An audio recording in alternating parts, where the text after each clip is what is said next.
Neural networks का idea early 1940 में आया था। रिसर्चर्स ने ये सोचना स्टार्ट किया कि इंसानी दिमाग जो है, ह्यूमन ब्रेन है, वो किस तरह काम कर रहा था, वो किस तरह चीज़ों को लर्न करता है, वो किस तरह सारी चीज़ें अडॉप्ट कर रहा होता है। तो इस चीज़ को समझने के लिए उन्होंने ह्यूमन ब्रेन को पहले समझने की कोशिश की। उसके बाद उन्होंने ह्यूमन ब्रेन को कंप्यूटर में कन्वर्ट करना, यानी कि जैसे ह्यूमन ब्रेन समझता है, लर्न करता है, उस तरह हमारा कंप्यूटर किस तरह लर्न कर सकता है, किस तरह कंप्यूटर भी वैसी हमारी फंक्शनैलिटी परफॉर्म कर सकता है।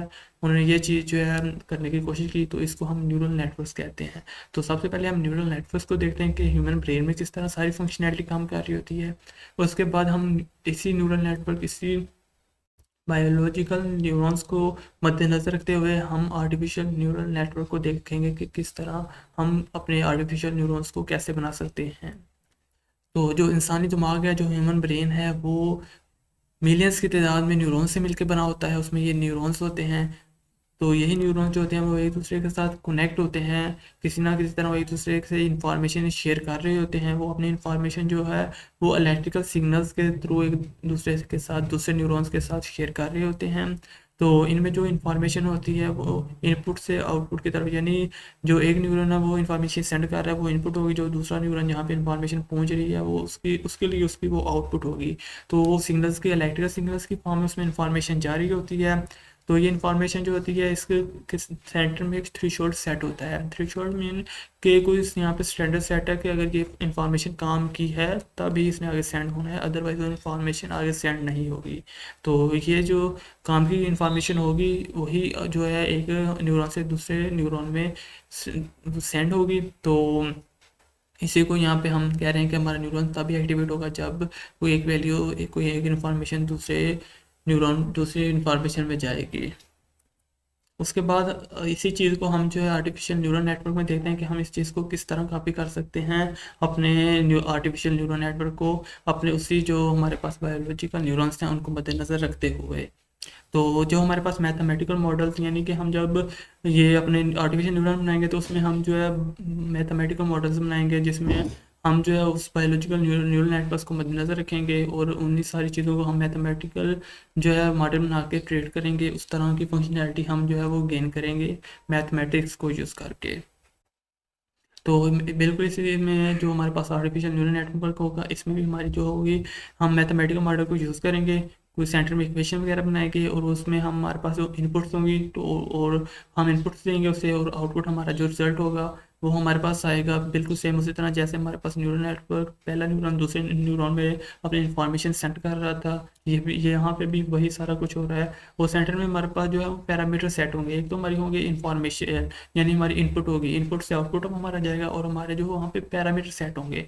पैरामीटर यहाँ पे मीन्स है कि पैरामीटर हमारी जो डाटा है उस पर बेस कर रहे होंगे कि हमारा किस तरह का डाटा है। इसको हम आगे जाकर नेक्स्ट देखते हैं कि ये किस तरह काम कर रहा है, कि यहाँ पे हमारे पैरामीटर्स क्या हैं। तो अभी हमने देखा कि हमारे पास जो न्यूरल नेटवर्क्स हैं, जो बायोलॉजिकल न्यूरल नेटवर्क्स हैं, वो इस तरह न्यूरॉन से मिलकर बने होते हैं। और यही न्यूरॉन जो है, इसको हम जो है हम अपना आर्टिफिशियल न्यूरल नेटवर्क बनाएंगे। उसमें ये हमारे पास आर्टिफिशियल, हम इसे ये कहेंगे आर्टिफिशियल यूनिट, यानी आर्टिफिशियल यूनिट मीन के ये हमारे पास आर्टिफिशियल न्यूरल नेटवर्क है। ये हमारे पास एक सिंगल न्यूरॉन है, तो हम सिंगल न्यूरॉन को परसेप्ट्रॉन भी कहते हैं। और यही जो परसेप्ट्रॉन है, ये हमारे पास जो न्यूरॉन, हमारे पास जो यूनिट्स हैं वो एक दूसरे के साथ कनेक्ट होंगे किसी एज के जरिए, और ये हमारे पास इंफॉर्मेशन एक दूसरे के साथ शेयर कर रहे होंगे।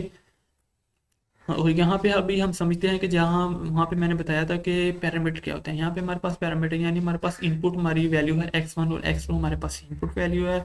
ये हमारे पास एज अ पैरामीटर भी हो सकता है। पैरामीटर मीन्स के हमारे पास यहाँ पे x1 है, ये वेदर के लिहाज से कुछ भी हो सकता है कि ये वेदर में हमारे पास ह्यूमिडिटी है, या हमारे पास ये टेम्परेचर है, या कोई भी हमारे पास ये वेदर का हमारे पास पैरामीटर हो सकता है।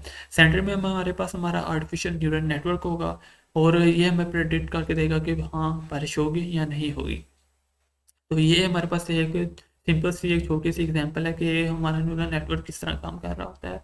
यहाँ पे हम अगर हम देखें कि बायोलॉजिकल न्यूरल नेटवर्क में, तो ये हमारे पास इनपुट है कि हमारा अगर कोई इंसान होता तो उसने देखना था कि ह्यूमिडिटी क्या है, उसके बाद हमारे पास टेम्परेचर क्या है, उसने ये चीज़ें देखनी थी। सेंटर में ह्यूमन होना था, उसका ब्रेन होना था, तो उसने इन दो चीज़ों को देख के, इन वैल्यूज़ को देख के, इन पैरामीटर को देख के उसने बताना था कि बारिश होगी या नहीं होगी।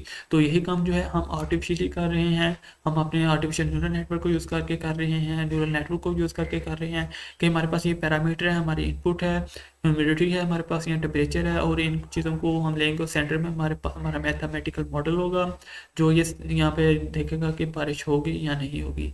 तो यहाँ सेंटर में हमारे पास कुछ थ्रेशोल्ड वगैरह सेट होंगे, थोड़े न्यूरल नेटवर्क किस तरह काम करता है वो सेंटर में होगा, जो सारी फंक्शनैलिटी को परफॉर्म करेगा। तो ये हमारे पास एक सिंपल सा कॉन्सेप्ट था कि न्यूरल नेटवर्क्स क्या करते हैं।